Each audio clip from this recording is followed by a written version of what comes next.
ఈ రోడ్లు వెళ్తాం. 2 రోడ్లు వచ్చింది. ఇటు వెళ్తే ఏ గుహ అసలు తెలియదు, ఇటు వస్తే ఏ గుహ అసలు తెలియదు. మేమైతే లెఫ్ట్ టర్న్ తీసుకున్నాము. తర్వాత మనం రైట్ టర్న్ తీసుకున్నాము, రెడీగా ఉన్నాము. ఆ రైట్ టర్న్ తీసుకెళ్ళి ఎక్కడ డ్రాప్ చేస్తూ తెలియట్లేదు మాకు. ఇలా చూపించు, ఇలా ఎక్కడికి వెళ్ళాలో తెలియదు మనకి. ఇటు వెళ్తే అటు ఉన్న దారి. మేము ఇప్పుడు అర్జెంట్ గా బయటకు వెళ్ళాలి. మా దగ్గర బ్యాటరీ మొబైల్ లో ఛార్జింగ్ కూడా అయిపోయింది, బండిలో పెట్రోల్ కూడా అయిపోయింది. అదే స్పీకర్ పడిపోతుంది. క్లైమేట్ కూడా చాలా ఫాస్ట్ గా చేంజ్ అవుతుంది. వచ్చేసాం, మాకు బిల్డింగ్లు కనిపించాయి. ఓ ఈ ఇదేవడో ఫారెస్ట్ లో కట్టాడు. ఒక 4 గంటల కష్టం తర్వాత మేమైతే ఒక బిల్డింగ్ అయితే చూడగలిగాము. ఓ మళ్ళీ ఇది అడవుల్లోకి తీసుకెళ్తుంది మా రోడ్డు. ఈ రోడ్డు హోప్ఫుల్లీ మాకు మెయిన్ రోడ్ తగులుతుంది అని అనుకుంటున్నాము. కానీ ఇంకా చాలా టైం పట్టేలా ఉంది. మాకైతే వెహికల్స్ ఏమి కనిపించట్లేదు ఇప్పటి వరకు. పిలిచి ఎంత టైం పడుతుంది ఇంకా? ఇప్పటికే మేము భోజనం చేసి 8 గంటలు దాటింది.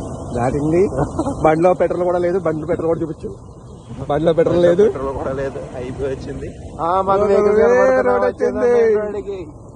రోడ్ ముందు బిర్యానీ పాయింట్ ఉంటే చాలా మంచిది. ఇప్పుడు బిర్యానీ తినాలి అనిపిస్తుంది నాకు. వచ్చింది బిర్యానీ షాప్ కి వెళ్ళిపోతాం. ఏదైనా ఒకటే. ఆగు, బిర్యానీ పాయింట్ కూడా చూపించాలి దీనికి ఎక్కడ ఉంటుంది అనేసి. ఎక్కడ ఉంటే తెలియదు మరి మనకి ఇప్పుడు. అదే ఇందాక అక్కడ ఎక్కడో తిన్నాం కదా.